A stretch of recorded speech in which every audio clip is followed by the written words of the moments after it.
สบายดีพบกับโค้ชติโนอีกแล้วเนาะมื้อนี้เราจะมาแบ่งปันในสาระดีๆเกี่ยวกับในเรื่องของการที่ว่าโพสต์รูปแนวใดให้มันเป็น Full HD และมันสามารถที่จะ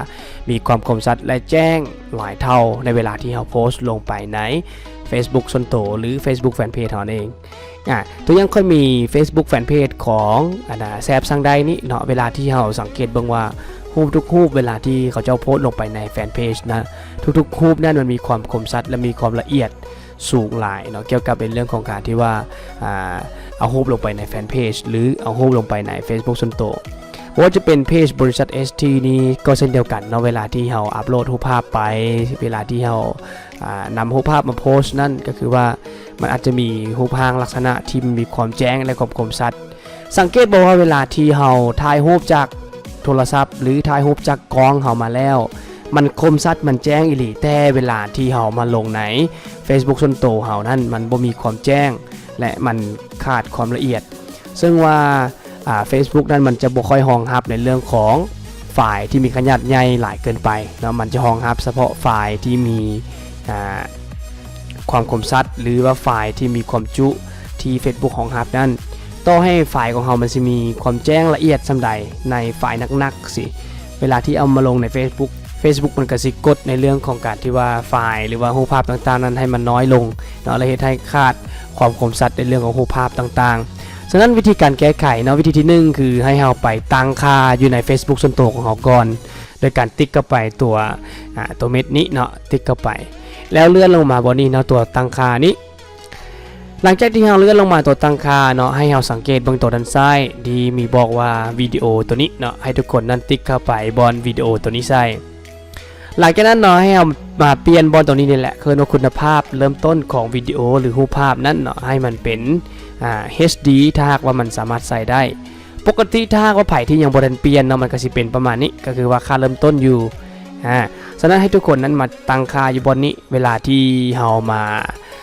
จะโพสต์รูปหรือว่าโพสต์วิดีโอต่างๆลงไปใน Facebook หรือ Facebook Fanpage นั่นเองให้เราตั้งค่าตัวนี้กลายเป็น HD เนาะหากว่ามันสามารถใส่ได้คือตัวนี้ถ้าว่าไผ่ที่ถ่ายรูปมาแล้วเป็น SD เนาะมันก็สิเป็น SD ให้ถ้าเราติ๊กเพียงแต่ SD แต่ถ้าว่าไผ่ที่เป็น HD เนาะเวลาถ่ายรูปหรือเอารูปมาโพสต์นั่นรูปภาพที่มันเป็น HD เนาะมันก็สิคงรูปภาพเป็น HD ได้เช่นเดียวกันแนะนำเลยเนาะวิธีที่1คือให้เราเข้ามาวันนี้เนาะเปลี่ยนวันนี้แหละเป็น HD ถ้าก็มันใช้งานได้ตัวอย่างค่อยมีรูปภาพรูปนึงที่จะมาโพสในมื้อนี้เนาะเดี๋ยวค่อยสิไปเบิ่งว่ารูปภาพตัวนี้มันเป็นลักษณะแบบไหนตัวอย่างรูปภาพแบบนี้ก็ถือว่าแจ้งพอสมควรอยู่สำหรับในเรื่องของการที่ว่าเราจะไปโพสลงใน Facebook วิธีที่1ที่ค่อยบอกไปคือเราไปตั้งค่าเนาะไปตั้งค่าอยู่ใน Facebook ส่วนตัวนี่ก็ได้ในเรื่องของการที่ว่าเฮ็ดให้รูปภาพหรือว่าความคมชัดของ Facebook ของรูปภาพที่เอามาลงนั้นมันมีความแจ้งหลายขึ้นวิธีที่2เนาะก็คือให้เรานำไซต์ Photoshop นี่แหละที่เราแต่งกันทุกมื้อนี่แหละนำเอารูปภาพที่เรามีนั้นมาปรับขนาดให้มันน้อยลงเนาะก็คือว่า Facebook นั้นมันจะรองรับขนาดที่มันน้อยลงสำหรับเรื่องของรองรับไฟล์ต่างๆตัวอย่างรูปภาพรูปนี้เนาะมีความจุหรือว่ามีขนาดความจำอยู่ที่ประมาณ22เนาะจุด8เมกะไบต์เนาะฉะนั้นเป็นรูปภาพที่ไฟล์นักอีหลีเวลาที่เราไปลง Facebook นะมันก็จะย่อไฟล์ของเราลงและให้รูปภาพของเรานั้นบนโปรแจ้งซึ่งว่าวิธีการแก้ไขเนาะก็คือว่าให้เราเข้าไปที่บนimage size ตัวนี้แล้วเลื่อนลงมาบนนี้เนาะ image size ตัวนี้ถ้าหากว่ารูปภาพของเราเนาะมันเป็นวงขวางจังซี่เนาะให้มันตั้งอยู่ที่ขนาดประมาณ2480เนาะ2480ตามขนาดของ Facebook ที่มันกำหนดมาให้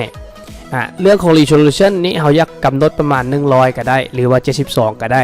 เพื่อให้ความคมชัดของรูปภาพของเรานี้อยู่ในระดับมาตรฐานของมันหลังจากนั้นให้เรากดโอเคไปเนาะสังเกตว่ารูปภาพของเรานี้มันจะย่อเข้าไปเป็นบ่รูปภาพของเรามันจะย่อเข้าไปแต่เวลาเรานำไปโพสต์ลงใน Facebook นั่นมันจะมีความคมชัดและมันจะแจ้งสังเกตเบื้องบางเพจเนาะเวลาที่เราโพสต์ลงไปแล้วมันจะมีความคมชัดและแจ้งละเอียดก็คือว่าเขาต้องมาปรับขนาดตัวนี้ให้มันอยู่ในขนาด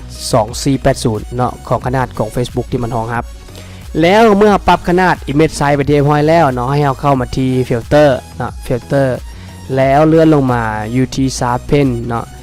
sharpen แล้วติ๊กเอาตัว smart sharpen ตัวนี้ให้เลือกเปอร์เซ็นต์เนาะเป็น 200% เรื่องของ reduce น้อยเป็น 30% เรื่องของ reduce ธรรมดานี่เป็น 0.2 พิกเซลเนาะถ้าหากว่าเราเฮ็ดประมาณนี้แล้วเนาะเราก็สิเบิ่งรูปได้เลยว่าเวลาที่เราซูมเข้าไปเบิ่งรูปเนาะมันก็สิมีความคมชัดและมีความแจ้งพอสมควรในเรื่องของรูปภาพพวกนี้ฉะนั้นอันนี้ก็เป็นวิธีหนึ่งที่หลายคนยังบ่ฮู้เนาะฉะนั้นอยากให้ทุกคนนั้นลองเอาไปประยุกต์ใช้เบิ่งเวลาที่เฮาโพสต์รูปภาพลงไปใน Facebook เนาะมันก็สิมีความแจ้งและความคมชัดหลายเท่าตัวเลยตัวอย่างว่าค่อยสิโพสต์ลงไปในตอนนี้เนาะตัวอย่างค่อยสิโพสต์ลงไปใน Facebook ส่วนตัวก็นี่แหละค่อยก็กดเข้ามาในรูปภาพแล้วก็มาอัปโหลดเอารูปที่ค่อยเซฟไปนั่นตัวอย่างรูปภาพเลยที่เฮาแต่งมานั่นแล้วก็กด Open ไปเลยที่เรากดโพสต์ไปนะรูปภาพตัวนี้มันก็สิอัปโหลดลงไปใน Facebook ของเฮาแหละมันก็สิมีความแจ้งรายละเอียดหลายเท่าตัวถ้าหากว่าเฮาปรับให้มันแจ้งแบบนี้แล้วแต่ถ้าว่าไผที่ยังบ่ปรับสิมันก็เฮ็ดให้รูปภาพของเฮาบ่คมชัดและบ่แจ้งได้อันนี้เป็นทิปง่ายๆเนาะที่ค่อยอยากจะแนะนำให้กับทุกๆคนนั่นลองเอาไปใช้กันเบิ่งเพราะว่ามันจะสามารถที่จะช่วยให้รูปภาพที่เฮาโพสต์ลงไปใน Facebook ส่วนตัวหรือ Facebook Fanpage นั้นมีความแจ้งและความคมชัดหลายเลยถ้าหากว่าไผที่กำลังรับชมอยู่นี่ถ้าหากว่ามีประโยชน์หรือมีสาระดีๆเนาะก็อย่าลืมกดติดตามกดไลค์กด Subscribe อยู่ในช่อง YouTube และกดแชร์ให้กับหลายๆท่านได้รู้นำกันว่าวิธีนี้อาจจะเป็นวิธีหนึ่งที่เฮ็ดให้รูปภาพของเรานั้นอัปโหลดเป็น HD ได้สำหรับวันนี้สบายดี